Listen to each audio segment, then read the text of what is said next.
नमस्ते दोस्तों, मैं प्रिया उम्र 13 साल। मेरी माँ का निधन तब हुआ जब मैं सिर्फ 3 साल की थी और तब से मैं अपने पिताजी के साथ रहती हूँ। मेरे पिताजी सचमुच एक सख्त इंसान हैं। वो गर्लफ्रेंड बदलते हैं जैसे कपड़े बदलते हैं। मैंने उन्हें समझने की पूरी कोशिश की। मैं समझती हूँ कि माँ के जाने के बाद पिताजी को कितनी मुश्किल हुई होगी और उन्हें अकेले बच्चे को पालना पड़ा। मैं तो बस यही चाहती हूँ कि पिताजी को कोई ऐसी जीवन साथी मिले जिससे वो सच में प्यार करें और सिर्फ उन्हीं के साथ रहें। पिछले साल में माता पिता की बैठक पीटीएम में थोड़ी घबराई हुई थी, लेकिन उत्साहित भी थी। खुशी की बात यह है कि लगभग सभी दोस्त बहुत दयालु हैं और शिक्षक भी बहुत अच्छे हैं, खासकर मेरी स्पोर्ट्स टीचर मिस अंजलि। मैं स्वाभाविक रूप से खेलों की शौकीन थी और उन्होंने मेरी प्रतिभा को पहचाना और मुझे स्कूल की लड़कियों की फुटबॉल टीम में आजमाने के लिए प्रेरित किया। मैं अपने पिताजी के साथ पहली बार हुई स्कूल की मीटिंग तक भागी भागी पहुंची। मिस अंजलि स्कूल के मैदान में सबका स्वागत कर रही थी।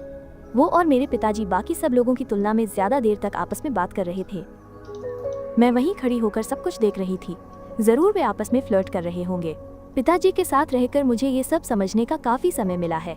आखिरकार पिताजी मिस अंजलि की जगह से हटकर मेरे साथ पहली क्लासरूम में आए। शाम की मीटिंग शांति से गुजरी और लोग धीरे धीरे जाने लगे। मैं कॉरिडोर में अपने पिताजी का इंतजार करते हुए बेचैन हो रही थी। मेरी टीचर और पिताजी में ऐसी क्या बात थी जो इतनी देर से चल रही थी। ऐसा नहीं है कि मैं कोई शरारती बच्ची हूँ। मैं हमेशा अपना होमवर्क समय पर करती हूँ और शायद ही कभी कोई परेशानी खड़ी करती हूँ। आखिरकार वे बाहर निकले। पिताजी और मिस नेहा जो फ्रेंच टीचर हैं ऐसे बात कर रहे थे जैसे वे एक दूसरे को बहुत पहले से जानते हों। आपसे मिलकर खुशी हुई नेहा। मेरे पिताजी ने उन्हें छुआ। आप भीरजत अंकल। मिस नेहा शरारत से अपने बाल संवारने लगी। मैं बस खींचकर आंखें घुमा सकती थी। वे इतने करीबी कब से हो गए? मुझे शर्म आ रही थी। मैंने अपने पिताजी का हाथ पकड़ा, मिस नेहा को अलविदा कहा और उन्हें वहां से खींच कर ले आई। पता चला कि पिताजी स्पोर्ट्स टीचर मिस अंजलि के साथ मैदान पर फ्लर्ट कर रहे थे और अजीब बात यह है कि अगले हफ्ते वो हमारे घर डिनर पर आने वाली थी। स्पोर्ट्स की ड्रेस छोड़कर और वो भी इतने सुंदर मेकअप और हेयर स्टाइल में मुझे उन्हें पहचानने में एक पल लग गया। लेकिन फिर मुझे पता चला कि वो मिस अंजलि ही थी। मैं पिताजी पर बहुत नाराज थी। कम से कम पिताजी को मुझे एक शब्द बता देना चाहिए था कि वो आने वाली है। मैं तो अपने गुलाबी रंग के नाइट सूट में बैठी थी। ये स्थिति बहुत अजीब थी। पिताजी और मिस अंजलि दोनों बहुत खुश लग रहे थे। वे खाना खाते समय एक दूसरे को घूरते रहे।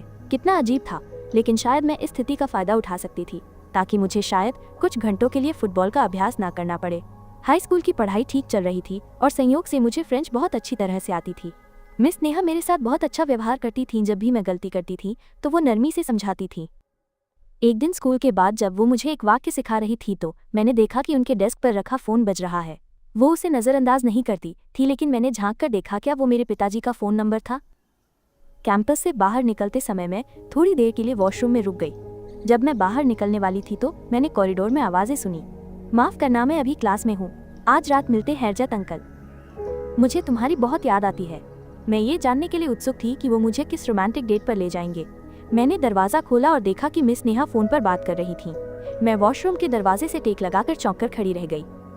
क्या ऐसा हो सकता है कि मेरे पिताजी एक ही समय में दोनों टीचरों को डेट कर रहे हों? तभी सफाई कर्मचारी ने दरवाजा खोल दिया और मैं धड़ाम से गिर पड़ी। ये तो गड़बड़ हो गई। घर पहुंचकर मैंने तुरंत पिताजी से पूछताछ की। पिताजी ने मान लिया कि वो दोनों टीचरों को डेट कर रहे हैं, लेकिन उन्होंने कहा कि वो तब तक नहीं रुकेंगे जब तक वो खुश हैं। मैं गुस्से में पागल हो गई, लेकिन पिताजी को छिपाने में मदद करने के अलावा मेरे पास और क्या विकल्प था? मुझे न चाहते हुए भी पिताजी की मदद करने वाली परी बनना पड़ा। खैर, दोनों टीचरों का स्नेह मिलना भी इतना बुरा नहीं है। मुझे फ्रेंच टेस्ट में ग्रेड मिला, भले ही मुझे पता था कि मैंने कुछ सवालों में गलती की थी और मुझे लड़कियों की फुटबॉल टीम का कप्तान भी बनाया गया, जबकि एक दूसरी लड़की मुझसे बेहतर खेलती थी। इन विशेषाधिकारों का आनंद लेने के बावजूद मुझे इसे संभालना बहुत मुश्किल लगा। दूसरे छात्र फुसफुसाने लगे और मुझे अजीब निगाहों से देखने लगे। मैं हर चीज के बारे में भ्रमित हो गई और पिताजी के लिए राज बनाए रखना एक चुनौती थी। एक बार स्कूल खत्म होने के बाद मैं बस पकड़ने के लिए जा रही थी, तभी मिस अंजलि ने मुझे रोककर पूछा कि क्या मैं उनके साथ चलना चाहती हूँ, क्योंकि उन्होंने पफ पेस्ट्री बनाई थी और वो मुझे घर ले जाना चाहती थी। मुझे पता था कि मिस नेहा छुट्टी के बाद घर आने वाली थी। मैं इतनी घबरा गई कि मेरे मुंह से गलती से वो बात निकल गई जो मेरे दिमाग में सबसे पहले आई, कि मुझे मूंगफली से गंभीर एलर्जी है जिससे मैं उनकी कार में नहीं बैठ सकती। एक और बार मैं कुछ दोस्तों के साथ फिल्म देख रही थी। जब मैं पॉपकॉर्न खरीदने के लिए लॉबी में गई तो मैं मिस अंजलि से मिली। उन्होंने पूछा कि मैं बेड पर आराम क्यों नहीं कर रही हूँ। मैं बस हैरानी से उन्हें देखती रही। पता चला कि पिताजी ने उन्हें बताया था कि मैं बीमार हूँ, इसलिए आज रात डेट पर नहीं आ सकती। अंत में मुझे समझ आ गया और मैंने मिस अंजलि से बात करते हुए कहा कि मैं घर से भागकर एक दोस्त के साथ फिल्म देखने गई थी। मिस अंजलि मुस्कुराई और कहा कि मेरा राज सुरक्षित रहेगा। ये सिलसिला कई हफ्तों तक चलता रहा। फिर अचानक एक दिन सब कुछ बदल गया और मेरी स्कूल लाइफ नरक बन गई। मिस अंजलि ने मुझे भारी भरकम खेल उपकरण खुद लाने के लिए कहा। जब मैंने गेंद को किक किया तो उन्होंने डांटा और मेरा फुटबॉल टीम कप्तान का पद भी छीन लिया। फिर फ्रेंच क्लास में मिस नेहा ने मेरे होमवर्क पर एक माइनस अंक दिया। फिर वो लगातार मुझसे ऐसे सवाल पूछती रहीं जो हमने पढ़े नहीं थे और नाराज हो जाती थी जब मैं जवाब नहीं दे पाती थी। मैंने पिताजी से पूछा कि क्या कुछ गड़बड़ है तो उन्होंने कहा कि वो दोनों टीचरों को सामान्य रूप से डेट कर रहे हैं। पिताजी ने अपनी मासिक धर्म की वजह से उनकी मूड खराब होने का बहाना बनाया। उस वीकेंड पिताजी मिस अंजलि के साथ डिनर कर रहे थे, तभी मिस नेहा भी आ गईं। दोनों ने बहस की और पिताजी के ऊपर रेड वाइन भी डाल दी। उन्होंने टीचर्स लाउंज में बात की और पता चला कि वे दोनों एक ही आदमी को डेट कर रही थीं, इसलिए उन्होंने उस धोखेबाज की सबक सिखाने की योजना बनाई। अब दोनों टीचर मेरे पिताजी की हरकतों के लिए मुझ पर चिल्ला रही हैं। ये बहुत दुर्भाग्यपूर्ण है। अब मुझे स्कूल जाना बिल्कुल पसंद नहीं है। मैं इतनी नाराज हूँ। ये मेरी गलती नहीं है। मैंने पिताजी से कहा था कि वो उन दोनों को डेट न करे, तो फिर वे मेरी गलती क्यों मान रही हैं? मैं पिताजी से बहुत नफरत करती हूँ। उन्होंने ये सब किया और इससे भी बदतर ऐसा लगता है जैसे उन्हें कोई परवाह ही नहीं है। पिताजी ने फिर किसी और को डेट करना शुरू कर दिया है। मैं पिताजी को ये कैसे समझाऊं कि उनके घटिया व्यवहार ने स्कूल में मेरी जिंदगी बर्बाद कर दी है और मुझे कितना अकेलापन महसूस हो रहा है।